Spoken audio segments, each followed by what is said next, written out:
Pinya Bumi Tagado, Sudadama Diploma, Level 3, Jernato Nicho, Painto, Samina, Dianga Zanga. Yang can see white dan, Kataga, Piago Nogo, Ion Bubi, Tessa Sobongo Piare, Tiago Net, Tessa Sobon, Piaraga, Nagara Side. Tanga Gongo, Ion Bubi, Tessa Sobon Piaraga, Shigara Side. Nosoma, Nion Chonine, the Jame, Tessa Suraga, Dongata Side. Alon Bonlido, Yerna Dogma, Sessigata Side. Eddie Teme, Yernato, a nicho, a painted, a painted doma, Gada Chogo, Hodabi, Side. Digging it, Boda Gongo, Ion Bubido, Tessa Sobo, Gada Naponet, Tanga Gongo, Ion Bubido, Tessa Sobo, Gada the boat. The Jamenga, Tessa Sore, Gada Dombo a jungle, Shinley, Hojabe me. Tessa Sobon Riga, Dama Yoshin Mare. Nesopia Nepatepi, Tessa Sobon de Boga. Wanaba Gombe, Yata, Poti Tegi, Gaimana Made, Patmataman Game me. Datubaman Damawra Adi the Nebana Gama Parama Hidaya. Ida me Bode Yarana Panida. Ede na desena 30 hotu. Kaimana Made, Nuya Diga Lila Shide, Tagu, Kaso, Neo, Waso, Nui Lila Shide, a teacher Bioyen, Tabon Labijo, Tea Negane, Zabi, Waso, Labi Ne Tion, Lila Bo. Yadi Udu Mangane a Chema, Tabonagu, Moda Jew, so that day. Yampanyanka, Moden Lady, Telavi, Moya that day. Nue Uya di Pidi, Tabon Lama, Tipenega, your hundred tree, Vido, Yeti, Dre Welo, Tagula Yode Kama, Tipen Lady ha, a pool lady, a point lady net, Chilare. Nue Ben Lady got leve, a tego, a young lady, Telai. Tajamolo, Nue Uya di go, Englelo, Saprin Yadi, look hore. Eddie Nue Yadima Dorte Pendwe, Chonwego, Chile Mesoya, a pool lady, a young lady, and Dama Lade. Wanaba Gombe, Yata, Poti Degi Tagula Yadima, Tipen lady, ha? You knew the Toby, a pool lady, a point lady, alone lade. Alone jetty she there. Tipen soda again she there, a US she there. A pool lady she there, a point lady she there. A deacon lady she there, so that. Take the pin yet la ha, Piezone. Adilo, a last only needed. Door out the queen up, Tipenego, Gilaye. Neither see a gondolo, yes, I've had again, horror mood, the Yahale, Jetty she there, Sonline. Yes, I've had horror Diago, not on Gilay. Tana John Le Bade, Tila John Le Bade. Nabi a John Le Bade. Kamago Ion Way, a pure Le Bade. Kamago Ion Rega, Tremyapo, Nilan Le Bade. Tana Gata, Dila Gata, Tega Gata, Gamana Adi Noa Gata. Nekame, Ani Tanda Gata, so that Katangaba, Bashi there. Nyasapia Diaroha, Tipen the Bima, 2 years a young lady, a young lady, a pug lady, a point lady, sown in the lower. The Tubaman Damara added the ye. Any BBs on that, dear, ha, the Ravare dread. Neighbor tea on, both on beam at dear. Both on beam at dear Gibe. Damasaja dear Hole, neighbor tea on, both on beam in Abe. Nada lecanato, Hole, neighbor tea on, both on beam in Abe. Edilo, Hora ha. Padre, Hora less so in. Brahman, Hita ya. A mean song Josie wa deputy, Parama Hita Sora, Lulogama, a mean song Josie wa Sora, Mo Yabu, Manayabu, Mateyabu. Ojin na chen te chingane, looking dware, Senior Doka Alongane, looking dware neighbor ha, Parama Hita bo, လောကလူတွေဟာနိဗ္ဗာန်မရမချင်းကောင်းကျိုးချမ်းသာပြေးပြေးဝဝရကြမှာမဟုတ်ဘူးနိဗ္ဗာန်ရမှကောင်းကျိုးချမ်းသာတွေပြေးပြေးဝဝရကြမှာနိဗ္ဗာန်ရောက်ကြောင်းကိုမြတ်စွာဘုရားကပြေးပြေးဝဝအစုံစုံလင်းလင်းဟောထားတာဟာအလွန်ကြည်နူးဖွယ်ကောင်းပါတယ်အဲဒီလိုတရားမျိုးကိုဟောတတ်တဲ့မြတ်စွာဘုရားဟာအလွန်ကိုနှိမ့်သက်စရာကောင်းပါတယ်ယရဏတွေထဲမှာနှိမ့်သက်စရာအကောင်းဆုံးယရဏဖြစ်တယ်ဣဒံပိဗုဒ္ဓေယရဏပဏိတံဒီလိုထူးခြားပြည့်စုံတဲ့တရားကိုဟောနိုင်တဲ့မြတ်စွာဘုရားဟာယရဏတွေထဲမှာအလွန်နှိမ့်သက်စရာကောင်းတဲ့ယရဏတစ်ပါးဖြစ်တယ်ကဲနောက်တစ်ခုသစ္စာဆိုပုံကိုထပ်ပြီးပြောပြတယ်ဘာတော့ဆိုရင်ဝရောရိညုဝရတောဝရဟရောအနုတ္တရောဓမ္မဝရံအာတိတယိဣဒံပိဗုဒ္ဓေယရဏပဏိတံဧဒေနသစ္စေနသုတိဟောတုဝရဆိုတာအင်မတန်ထူးမြတ်တယ်မြတ်စွာဘုရားဟာသရဝတွေထက်အမြင့်မြတ်တယ်ဘာကြောင့်မြင့်မြတ်တာတော့ဆိုရင်သီလအဖြစ်လဲတူတဲ့ပုဂ္ဂိုလ်မရှိတာတဲ့ပုဂ္ဂိုလ်ဆိုပိုဝေးတမာရိပညာအဖြစ်လဲတူတဲ့ပုဂ္ဂိုလ်မရှိအဲဒီတော့လောကမှာမြတ်စွာဘုရားဟာအမြတ်ဆုံးဖြစ်လို့ဝရဘုရားကိုတွေ့ရတဲ့ပုဂ္ဂိုလ်တိုင်းဟာမြတ်စွာဘုရားကိုမြတ်နိုးတောင်းတကြတယ်ချစ်ခင်ကြတယ်ဒါကြောင့်လဲဝရအဲဒီမြတ်စွာဘုရားဟာဝရိညုတဲ့သူတည်တဲ့တရားကလည်းအလွန်ကိုမြင့်မြတ်တဲ့တရားနောက်ဆုံးမှာသစ္စာ၄ပါးတရားဆိုတာအလွန်မြင့်မြတ်တယ်ဘေကစေပါတရားဆိုတာအလွန်မြင့်မြတ်တယ်နောက်ဆုံးနိဗ္ဗာန်ဆိုတဲ့တရားဟာအစဉ်မြင့်ဆုံးတရားဖြစ်တယ်အဲ့ဒီတရားတွေကိုသိလို့ဝရိညုလို့ခေါ်တာရတော့ကျန်တဲ့ပုဂ္ဂိုလ်တွေကိုလည်းအဲ့ဒီအမြတ်တရားတွေကိုပေးစွမ်းနိုင်တယ်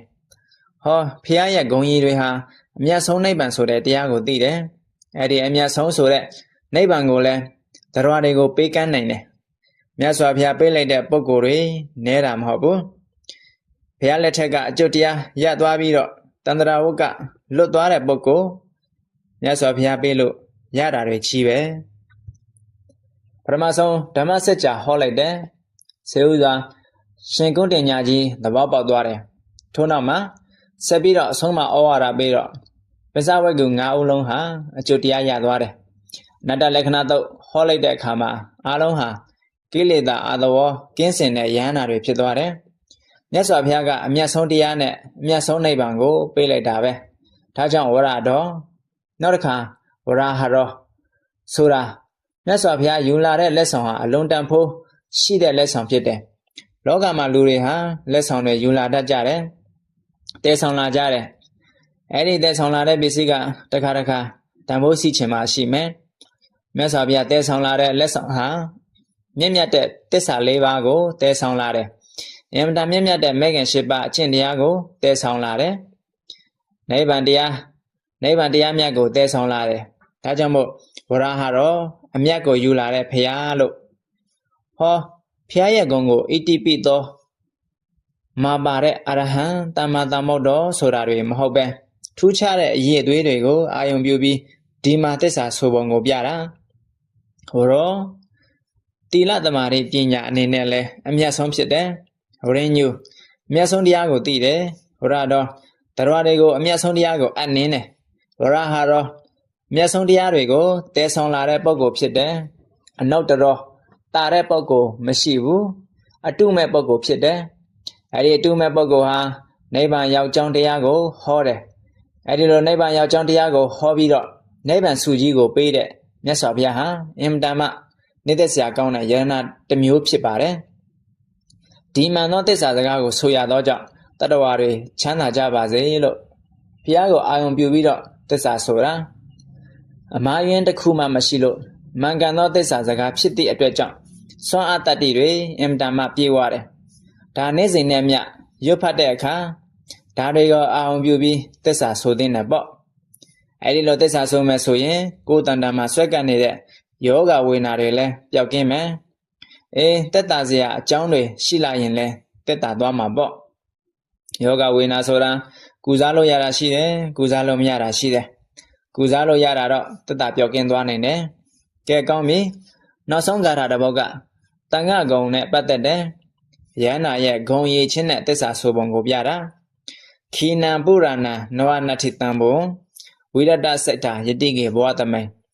တေခိနပိဇာအာဝိရုံလိသန္တာနိဗ္ဗန္တိဒီရာယထယံပတိပောဣဒံမိတံငေယရဏပဏိတံဧတေနသစ္စေနဒုထိဟောတုကံဟောကုန်ပြီးကံသိဖြစ်မှုမရှိတဲ့အပြင်နောက်ဘဝအပေါ်တွေ့တာမှုကင်းပြတ်တဲ့ယဟန္တာပုဂ္ဂိုလ်တွေဟာဘဝမျိုးစေ့ကုန်ပြီးတဏှာတိုးပွားမှုမရှိကြတော့သဖြင့်မိတော့ပမာငြင်းပြော်သွားကြပြီဒါဟာနိတ္တဇာယရဏဖြစ်ပါတယ်ဤသစ္စာစကားကြောင့်တတ္တဝါတွေချမ်းသာကြပါစေယန္နာဟာဘယ်လိုပုဂ္ဂိုလ်ဆိုတာထင်ထင်ရှားရှားပြတယ်ယန္နာဖြစ်သွားတဲ့ပုဂ္ဂိုလ်ရဲ့အနေအထားဘယ်လိုရှိလဲဒီပရိကြီးပါဠိတော်မှာဆိုထားတဲ့စကားကိုမေးပြီးဒီကနေ့ယန္နာဆိုတဲ့နောက်ကိုလူတွေတခြားနည်းနဲ့လိုက်နေကြတယ်တခြားနည်းတွေဆိုတာမြန်မာပြည်မှာတတ်တော်ကြရင်ယန္နာလို့ထင်နေကြတယ်ယန္နာဖြစ်ရင်တတ်တော်ကြတယ်လို့ဘယ်စာထဲမှာဆိုထားတာမရှိဘူးဓာတုဆိုတာအယိုးကိုပြောတာမြတ်စွာဘုရားသခင်ကိုရောမြတ်သာအဋိဋ္ဌံထားလို့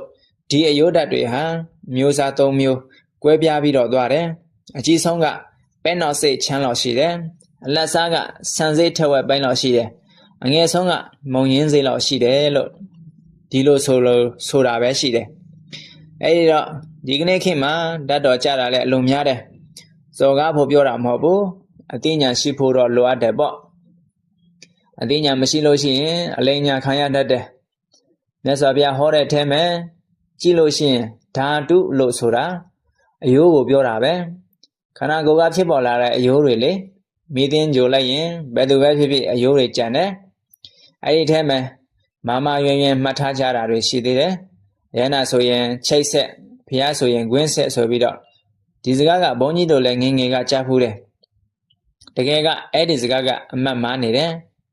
ဘယ်မှာဒီစကားမူရင်းရှိလဲဆိုရင်မဟာပရိနိဗ္ဗာန်တုတ်နာဂပလောဟိတအခန်းမှာရှိတယ်မြတ်စွာဘုရားသခင်ကိုတော်မြတ်ကဝေသာလင်ပြည်ကနေနောက်ဆုံးထွက်ခွာတဲ့အခါမှာဝေသာလင်ပြည်ကိုပြန်ကြည့်တယ်ပြန်ကြည့်တဲ့အခါမှာတာမန်လူတွေကြည့်တယ်လို့ကြည့်လို့မရဘူးနာဂပလောကိတလို့ခေါ်တယ်ဆင်ကြီးတကောင်ကနောက်ကိုကြည့်ရင်တကူလုံးလဲရတယ်ဆင်ဆိုတာဇက်ကတူတူလေးရဲ့လေနောက်ကိုလဲကြည့်ရှင်လို့ရှိရင်နောက်ကိုဒီတိုင်းလဲကြည့်လို့ရတာမဟုတ်ဘူးနာဂပလောကိတဆင်ကြီးတယ်လို့ကြည့်တယ်ဆိုတာဆင်ကြီးကတကူလုံးတော့ပြန်လဲကြည့်ရတယ်မြတ်စွာဘုရားသခင်ကိုရောမြတ်ကလည်းဝေသာလီပြည်ကိုနောက်ဆုံးအကြည့်အနေနဲ့ကြည့်တဲ့အခါမှာနောက်ပြန်လဲကြည့်ပြီးကြည့်တာအဲ့ဒီနာဂပလောကိတအခန်းမှာဖွင့်ဆိုထားတာရှိတယ်မြတ်စွာဘုရားရဲ့အယိုးဆက်တွေဟာတာမန်လူတွေလိုတိတ်ဆက်လည်းမဟုတ်ဘူးပိစိကဗုဒ္ဓတွေလိုချိတ်ဆက်လည်းမဟုတ်ဘူးတဲ့တန်ကွင်းတွေလိုကွင်းဆက်တွေသာဖြစ်တယ်အဲ့ဒီလိုဆိုလိုတယ်အဲ့ဒီစကားမှာချိတ်ဆက်ဆိုတာပိစိကဗုဒ္ဓတွေရဲ့အယိုးကိုပြောတာအဲ့ဒီတော့ယန္နာကတာမန်ပုဂ္ဂိုလ်ထဲကတိဟိတ်ပုဂ္ဂိုလ်ထူးခြားတဲ့အသိဉာဏ်ရှိတဲ့ပုဂ္ဂိုလ်ကယန္နာဖြစ်တာဆိုပါစို့ဒေဝဒတ်တို့လည်းယန္နာဖြစ်နေတဲ့အရေးသွေးရှိတယ်အဇဒတတို့လည်းယန္နာဖြစ်နေတဲ့အရေးသွေးရှိတယ်ဘာဖြစ်လို့လဲသူတို့လည်းတိဟိတ်ပုဂ္ဂိုလ်တွေပဲအဲ့ဒီမှာဓာတ်တော်ကြလို့ယန္နာဖြစ်တာမဟုတ်ဘူးယန္နာလို့ပြောလို့မရဘူးဒါဟာတက်တေခံပစ္စည်းမဖြစ်နိုင်ဘူးဒါယန္နာကိုအမှန်သိဖို့ပြောတာနော်ယန္နာရှိယန္နာဖြစ်ခြင်းလည်းဖြစ်မယ်လေဒီလိုဓာတ်တော်ကြမှာယန္နာလို့တချို့လူတွေကထင်ကြတယ်တကယ်ယဟန္နာကဓာတ်တော်မကြဘူးဆိုရင်သွားပြစ်မနေမိမယ်သူဟာသူယန္နာဖြစ်ခြင်းဖြစ်မယ်မဖြစ်ခြင်းမဖြစ်ဘူး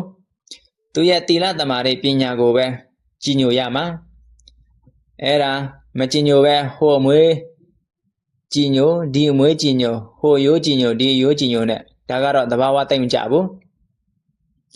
ဒီကနေ့ခေတ်မှာဓာတ်တော်ကြတာများလုံးလို့ပြောပြတာပါစာထဲပေထဲမှာရှိတာမဟုတ်ဘူးဆိုတာမှတ်ထားပါပုဂ္ဂိုလ်တို့ဟာယန္နာပါလို့သိဖို့မလွယ်ဘူးမလွယ်သည့်အတွက်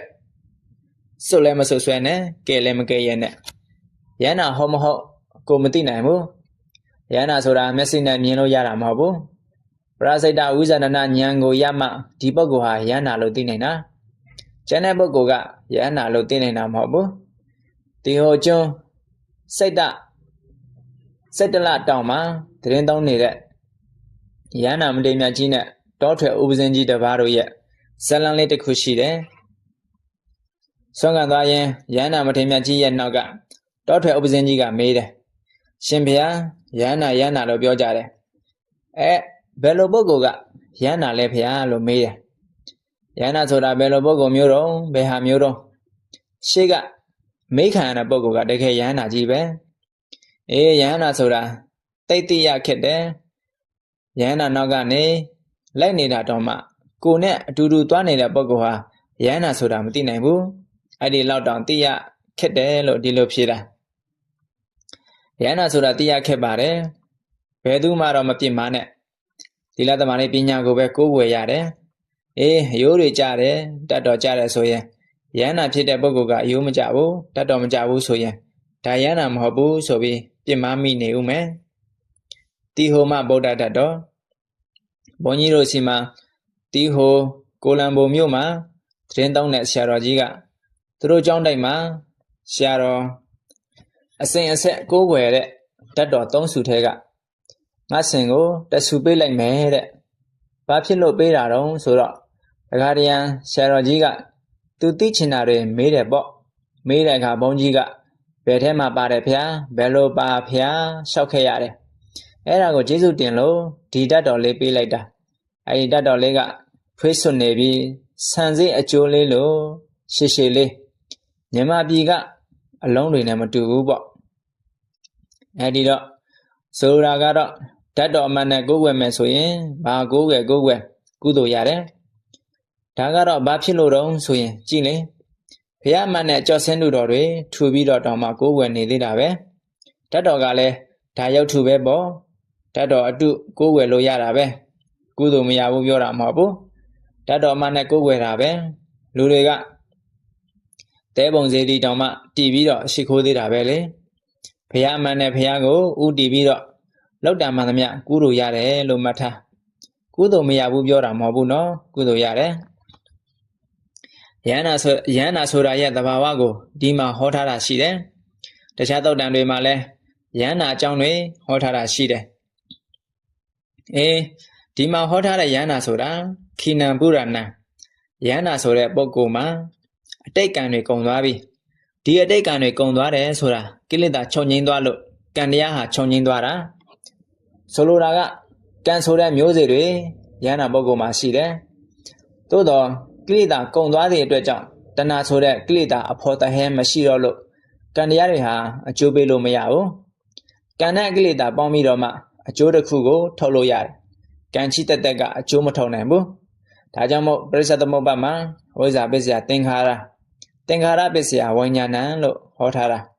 Rosa Sora Kilida, Tenghara Sora Can.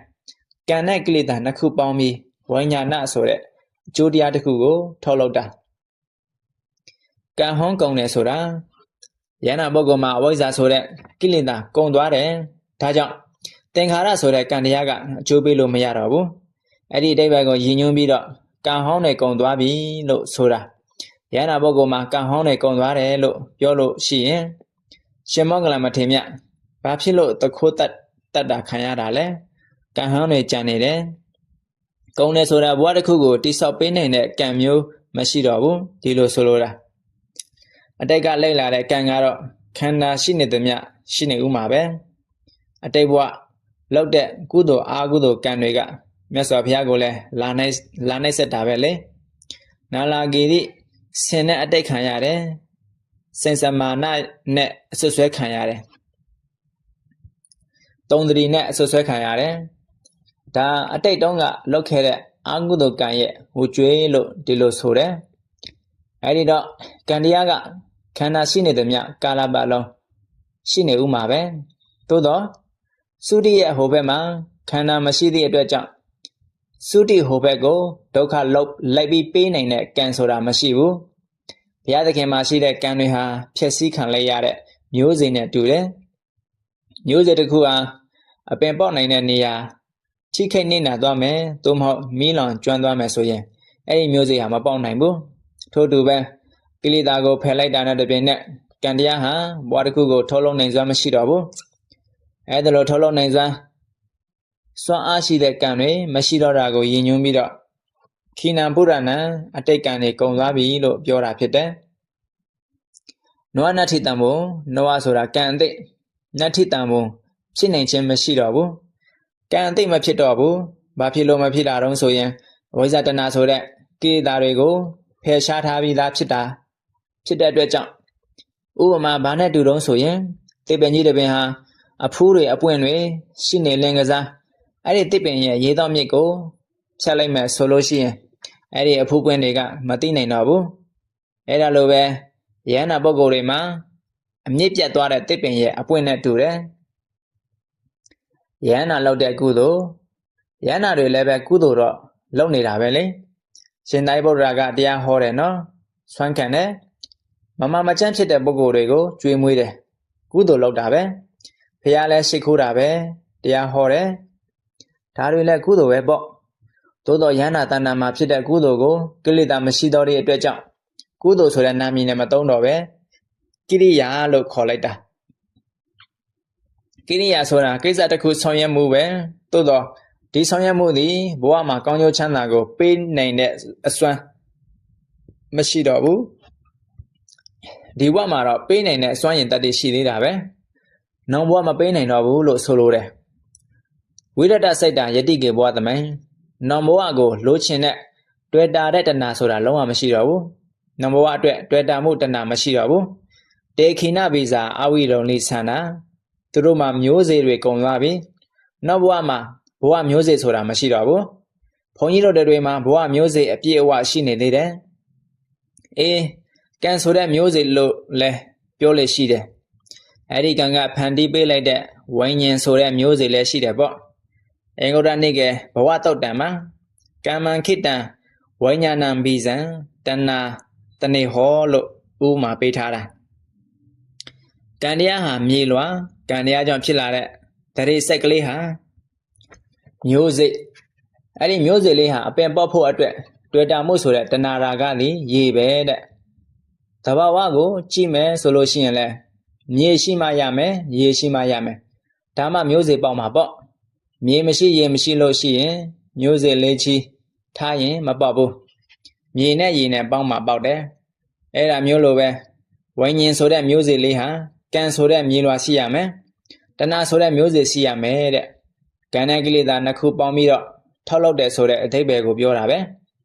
ယန္နာဖြစ်သွားပြီဆိုရင်ခိနဗိဇာမျိုးစေ့တွေမရှိတော့ဘူးကုန်သွားပြီနောက်ထပ်ပေါက်เสียမရှိတော့ဘူးဘဝမှာအဝိရုံလိသန္တာဖြစ်ချင်တဲ့ဆန္ဒတွေလည်းကုန်ခန်းသွားပြီတဲ့ယန္နာဘဝဟာရထားတဲ့ဘဝတစ်ခုအဆုံးသတ်သွားတာနဲ့တပြိုင်နက်ဘယ်ရောက်သွားတယ်လို့ပြောလို့မရဘူးနိဗ္ဗာန်တိတည်တာငြိမ်းသွားတယ်လို့ပဲပြောရမယ်ဥပမာကဖျောင်းနိုင်ပြီးစီမီလေးငြိမ်းသွားတယ်လို့ပဲစီမီလေးတစ်ခုထွန်းထားတယ်ထွန်းထားတဲ့အချိန်မှာစီလဲကုန်သွားတယ်မိစာလဲကုန်သွားတယ်ဆိုရင်ဒီမီလေးငြိမ်းသွားတယ်အထောက်အပံ့အကြောင်းတရားတွေကုန်လို့ငြိမ်းသွားတယ်ဒါဖြင့်ဒီမီလေးဘယ်ရောက်သွားတော့လို့ပြောလို့ရလားမရဘူးငြိမ်းသွားတာလို့ပဲပြောရမှာပဲယန္နာပုဂ္ဂိုလ်တွေကလည်းဒီလိုပဲအကြောင်းတရားတွေကုန်သွားတဲ့အတွက်ကြောင့်သူတို့ဘဝတစ်ခုယုံ nant ခန္ဓာတွေငြိမ်းသွားတာကိုဘယ်ရောက်သွားတယ်လို့ပြောလို့မရဘူးအဲ့ဒီငြိမ်းသွားတာကိုပဲအရက်စကားအနေနဲ့ပြောတာနိဗ္ဗာန်စံဝင်သွားတယ်လို့ပြောတာနိဗ္ဗာန်ဟာဘုံပိတ်မှန်ကြီးလို့ဘာလို့တွေးထင်ကြတယ်ဒါတင်စားပြောတဲ့စကားတင်စားပြောမှတချို့ကလည်းနားလဲတာကိုတင်စားပြောမှနားလဲတယ်လို့ပဲတကားတင်စားပြောတာကအဟုတ်မှပြီးလွဲမှားတဲ့အယူဆဖြစ်လာတတ်တယ်တခြားတုတ်တန်တွေမှာယန္နာဆိုတာအရဟကိလေသာတွေမရှိတော့ဘူးလောဘမဖြစ်တော့ဘူးဒေါသမဖြစ်တော့ဘူးမောဟတွေမာနတွေမဖြစ်တော့ဘူးကိလေသာတွေကဝေးသွားတဲ့ပုဂ္ဂိုလ်ဟာယန္နာခိနာတဝအတဝတရားတွေကုန်သွားတယ်အတဝဆိုတာကာမတဝဒိဋ္ဌတဝအဝိဇ္ဇာတဝတဏှာရဲ့ဒိဋ္ဌိရဲ့မောဟရဲ့ဒါတွေဟာမရှိတော့ဘူးလို့ဒီလိုဆိုလိုတာနော်ဝုဒိတဝါမဂ္ဂင်7ပါးအကျင့်တရားကိုပြည့်ပြည့်ဝဝကျင့်ပြီးပြီကတကရဏီယောလှုပ်ရှားတွေလှုပ်ပြီးသွားပြီလှုပ်ရှားတွေမကြံတော့ဘူးဘုန်းကြီးတို့တွေဟာလှုပ်ရှားတွေဘယ်တော့မှမကုန်ဘူးအရတမေအရတဖို့မရမချင်းလှုပ်ရှားတွေရှိနေတာပဲဘယ်သူမှပြီးပြည့်စုံပြီလို့ပြောလို့မရဘူးနော်အလောက်ကရှိနေသေးတာဟ ယန္နာပုဂ္ဂိုလ်တွေကြတော့လောက်ဆရာတွေကုန်သွားပြီဩဟိတပါရခန္ဓာဝန်ထုတ်ချပြီးသူလူတိုင်းခန္ဓာဆိုတဲ့ဝန်ထုတ်ဝန်ပိုးကြီးကိုထမ်းနေရတာပဲကိလေသာကြောင့်ဝန်ထုတ်ဝန်ပိုးလို့မထင်ကြတာတကယ်ကဝန်ထုတ်ဝန်ပိုးကြီးပဲအဲဒီဝန်ထုတ်ဝန်ပိုးကြီးကိုချလိုက်ရင်ဒီစကားကိုယူပြီးတော့ခန္ဓာဝန်ချတယ်ခန္ဓာချတယ်ဆိုတဲ့အသုံးကိုသုံးနေကြတယ်နော်ယန္နာအတွက်သာသုံးတယ်ယန္နာအတွက်သာသုံးတဲ့တယ်အနုပ္ပတ္တဒရထကိုယ့်ရဲ့အကျိုးစီးပွားကိုရရှိပြီးသားဖြစ်တယ်ဒီနေ့လူတွေကကိုယ်အကျိုးလို့ထင်နေတာကိုယ်အကျိုးဘယ်သူမှမရှိကြဘူးယန္နာဖြစ်မှတကယ်ကိုယ်အကျိုးဆိုတာပြည့်ပြည့်ဝဝရှိတာကိုယ်အကျိုးဆိုတာဘယ်တော့မှပြည့်ပြည့်စုံစုံမရနိုင်သေးဘူးတဲ့ပရိခိဏဘဝတန်ရောဇနဘဝပေါ်မှာတွေ့တာသောတန်ရောစဉ်ကုန်ပြီးသူဘဝပေါ်မှာတွေ့တာတဲ့တန်ရောစဉ်အလုံးဟာကုန်သွားပြီတဲ့ဘဝတန်ရောစဉ်တွေအလုံးကုန်သွားတဲ့ပုဂ္ဂိုလ်ဖြစ်ရမယ်တမ္မတညာဝိမုဒ္ဒအမှန်ကန်သိပြီးတော့အတွေ့အတာတွေကနေလွတ်မြောက်သွားတဲ့ပုဂ္ဂိုလ်ဖြစ်ရမယ်အဲ့ဒါမှယန္နာလို့ပြောတာနော်ဓာတုကမိကတုတ်တကားတယောက်ကဖះကိုလျှောက်တယ်လေအရှင်ဖះတပည့်တော်တို့နေ့စဉ်နဲ့အမျှအလူအတန်းတွေလောက်တယ်အိမ်မှာဆွမ်းအမြဲကတ်တယ်ဖះတပည့်တော်စီကြွတဲ့ကိုတော်တွေကယန္နာတွေကြီးပဲတဲ့မြတ်စွာဘုရားကတကားတင်လို့လို့ကြောင့်တယောက်အနေနဲ့ဒီပုဂ္ဂိုလ်ဟာယန္နာဒီပုဂ္ဂိုလ်ဟာယန္နာမဟုတ်ဘူးလို့သိဖို့ခက်ပါတယ်အဲဒါကြောင့်တန်ဃာကိုသာရည်စူးပြီးကပ်ပါတန်ဃာကိုပဲရည်စူးပြီးတော့လူပါလို့ဆုံးမဩဝါဒပေးဖူးတယ်လောကမှာယန္နာဆိုတာဟာဒီလိုအရေးသွေးတွေရှိရမယ်ဆိုတာသိထားဖို့လိုအပ်တယ်ပေါ့အဲ့ဒါမှယန္နာအစစ်အမှန်ကိုလည်းပဲကြီးညိုနိုင်တယ်ယန္နာအစစ်အမှန်မဟုတ်ရင်လည်းပဲကိုဟာယန္နာမဟုတ်ကြောင်းကိုသိနိုင်တယ်ဒီလိုအရေးသွေးရှိမှယန္နာဆိုတာကိုထင်ထင်ရှားရှားသိရမယ်တရားမင်းညွတ်တဲ့ဂါထာအဲ့ဒီတုန်းကတက်ရောက်တဲ့ပြိတ္တထဲမှာလည်းပဲတရားမင်းကြီးကိုယ်တိုင်ပါတယ်ကိုယ်တိုင်ပါတော့သူကိုယ်တိုင်ကနေပြီးတော့နောက်ထပ်ဂါထာလေး၃ပုဒ်ကိုဆိုတယ်ယာနိဒဗုဒ္ဓနိတမဂတာနိဘုံမာနိဝါယာနိဝအန္တလက်ခေတထာဂရံဒေဝမနုဿပူဇိတံဗုဒ္ဓနမတ္တမသူထိဟောတုဓမ္မနမတ္တမသူထိဟောတုတံဃာနမတ္တမသူထိဟောတုဒါကတရားမင်းဆိုတဲ့ဂါထာ၃ပုဒ်လို့ဒီလိုမှတ်ရမယ်ဟောပေါင်းလိုက်တဲ့အခါကျတော့ဒါယနာတုတ်မှာဂါထာပေါင်း18ပုဒ်လို့သို့တော့ဏိဒန်းဂါထာမပါဘူးဏိကုံးချုပ်အဖြစ်အဲ့ဒီတော့ယနာတုတ်ကိုပြုဖတ်တဲ့စေကြတော့မဲဆိုလို့ရှိရင်မြတ်စွာဘုရားရဲ့ဂုဏ်တော်ကျေးဇူးတော်တွေကိုဆေးဥစွာအာယုံပြုပြီးတော့ဘုရားဂုဏ်တရားဂုဏ်တန်ခါဂုဏ်တွေကိုရွတ်ဆိုပြီးတစ္ဆာဆိုမယ်ဆိုရင်မိမိတို့မှာကြာရောက်နေတဲ့အခက်အခဲတွေဘေးရန်အန္တရာယ်တွေကနေတကယ်လွတ်မြောက်နိုင်ပါတယ်လို့ရုံကြည်ကြည်နဲ့ဒီလိုတစ္ဆာဆိုကြရမယ်ထိုတစ္ဆာဆိုတဲ့စကားလုံးတွေထဲမှာလည်းပဲမိမိတို့လိုက်နာကျင့်သုံးဖွယ်ရာအချက်လက်တွေအများကြီးပါတယ်တို့တွေဟာတန်ត្រာကလှုပ်ချင်လို့ရှိရင်ကံဟောင်းတွေကုန်ဖို့လိုတယ်ကံသစ်တွေလည်းကိုယ်တဏ္ဍာမှာမဖြစ်ဖို့လိုတယ်ဘဝကြီးကိုတွေ့တာတဲ့တဏှာတွေကိုကင်းပြတ်သွားအောင်လုပ်ဖို့လိုတယ်ဒါမှတို့တွေဟာနိဗ္ဗာန်ဆိုတဲ့အငြိမ့်တက်ကိုရကြမှာဖြစ်ပါတယ်လို့ကိုယ်စီသဘောကျပြီးတော့မြတ်စွာဘုရားဟောကြားထားတဲ့ဒီယန္နာတော်အတိုင်းလိုက်နာပြီးကျင့်ကြံကြိုးကုပ်အားထုတ်တော်မူနိုင်ကြပါစေကုန်သတည်းသာဓုသာဓုသာဓု